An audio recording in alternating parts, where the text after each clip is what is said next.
On February 20th, 1901, three Americans, Mr. and Mrs. Harry A. Place and Mrs. Place's brother, Jim Ryan, boarded a steamship called the SS Herminius, which was bound from New York to Patagonia.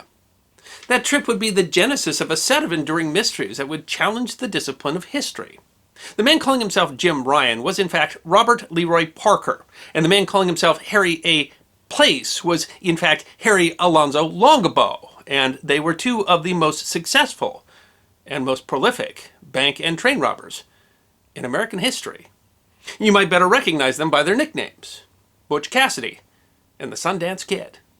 And as much as an enigma as their life was, their companion, Etta Place, was, well, even more of a mystery.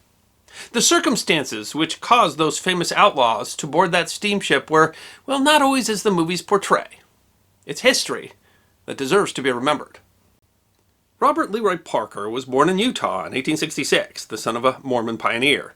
He grew up on the family ranch, started working on nearby ranches at the age of 13, helping to support his family.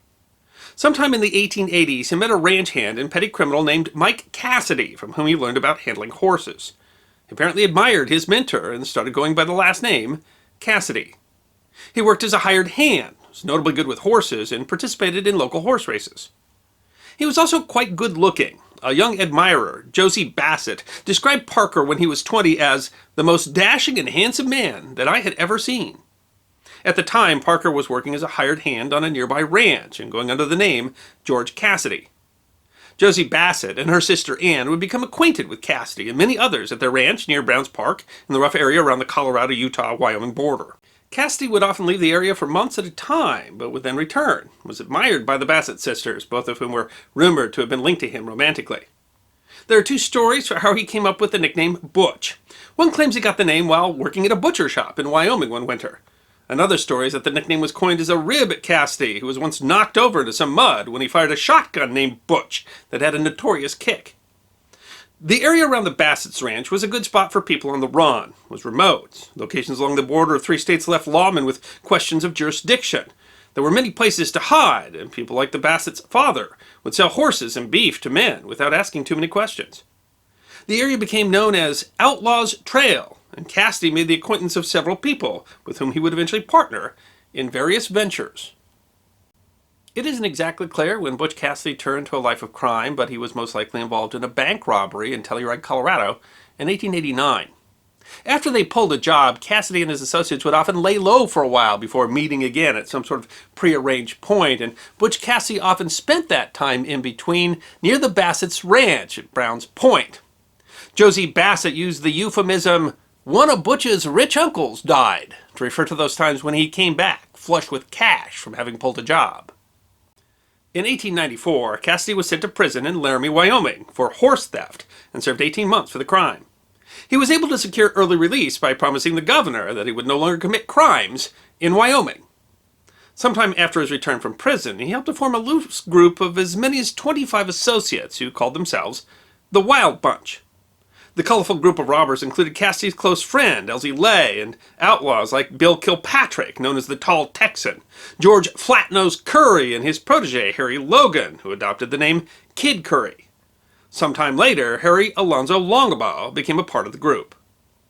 Longabaugh was born in Pennsylvania in 1867, and at 15 traveled west to help with his brother's homestead. Longabaugh worked at his brother's ranch in Cortez in southwestern Colorado and may have become acquainted with Cassidy or his associates there as they sometimes raced horses in the area. In 1886, he set out to make his fortune, working as a ranch hand. In 1887, he fell on hard times as there was less work for ranch hands after a bad winter had killed many Wyoming cattle. He stole a horse and some goods in Wyoming and was caught by a sheriff outside of Miles City, Montana. It was the only crime for which he was ever successfully held. While being taken to trial, Longabaugh managed a brief escape and made several more attempts. He was adept at getting out of handcuffs and was described in the local newspaper as a slippery cuss. Harry was sentenced to 18 months in the county jail in Sundance, Wyoming. Owing to his young age, not even 21 upon his release, the local newspaper referred to him as Kid Longabaugh, and after that he started going by the name the Sundance Kid. Multiple accounts describe him as good-looking, blonde, charming, and well-behaved. He was an excellent horseman, and despite being fast with a pistol, was not known to have killed anyone. He worked as a cowhand and horsebreaker in Canada, where he was described as a splendid rider and a top-notch cowhand. But life as an honest cowhand did not last long. In 1892, he participated in a train robbery near Malta, Montana. The robbery put the Pinkerton Detective Agency, employed by the railroad, on his trail. The wanted notice described him as 5 feet 11 inches, dark complexion, short dark mustache, dark hair. Longabaugh was suspected by the Pinkertons in a number of robberies, some of which he almost certainly was not involved, but he did apparently participate in a train robbery in Wilcox Station, Wyoming in 1899, in which a large amount of dynamite was used to open the express safe. Butch Cassidy has often been assumed to have been part of the robbery as well, but there's at least some evidence that he could not have been present.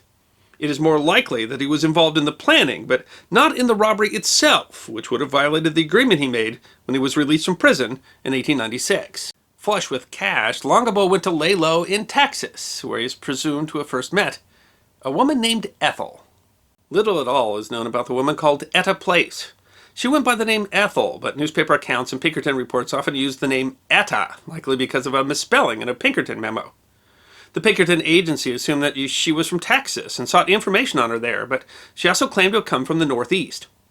She was described as intelligent and beautiful, with refined speech and manners, but still skilled at riding horses and with a rifle. By various accounts, she was a prostitute, a ranch girl, a school teacher, or a mother who abandoned her children for the handsome outlaw. In 1949, a retired Pinkerton detective speculated that she and Harry had met in a house of ill fame. If so, it would not have been surprising. Members of the Wild Bunch often found women in brothels, and both gang members Kid Curry and Will Carver had married prostitutes. Several possible candidates considered by historians are derived from records regarding women who worked in Fanny Portal's brothel in San Antonio and whose birth dates fit the description. But there's no hard evidence that she was ever a prostitute, and her appearance and manners did not seem to fit the profile of a woman in a profession that tended to take a heavy toll on a woman's health. Her identity and past before 1900, even her name, has never been established. The last name, Place, was Longabaugh's mother's maiden name. In August of 1900, a Union Pacific train was robbed near Tipton, Wyoming, in a robbery similar to the one in 1899, including the use of dynamite on the safe. Many accounts assume that both Butch Cassidy and the Sundance Kid participated in the robbery, but there's compelling evidence, including a note from Sundance before the robbery and a detailed account provided by him later, that say that the two instead joined another member of the Wild Bunch named Will Carver, who was nicknamed News because it was said to delight in seeing his name in the newspaper, for a bank robbery in Winnemucca, Nevada. Careful planning allowed them to outpace the posse following them. It was a very rich haul. A letter later from Cassidy said that another of my rich uncles died and left $30,000. That would be close to $1 million today. Pinkerton detectives that were trailing them noted that they were exchanging money both from the Winnemucca bank robbery and the Wilcox train robbery, where some of the gold was still blackened from the dynamite. Realizing that the law was on their tail, they apparently decided that it was time to skip the country.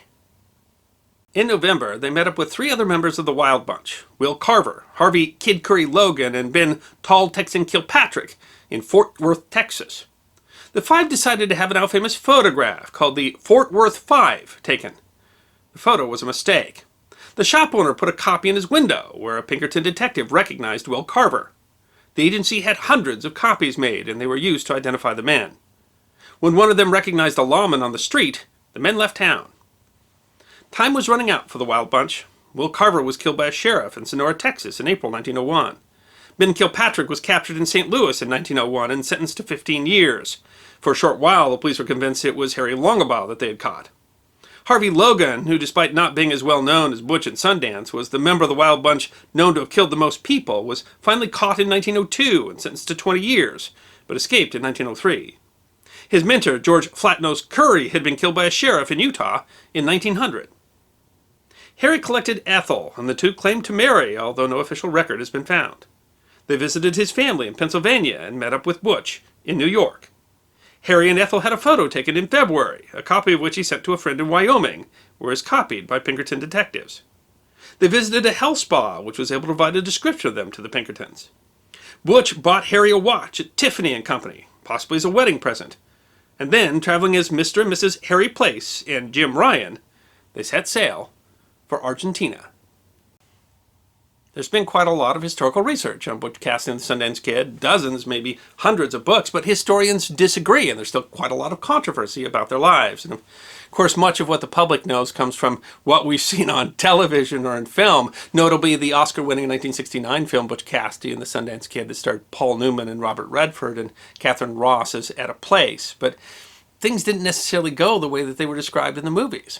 For example, it's generally assumed that Butch Cassidy and the Sundance Kid were best friends, but that might not be the case. It appears that they simply might have been a coincidence that they pulled their last big job together that ended up tying them together for the rest of their lives.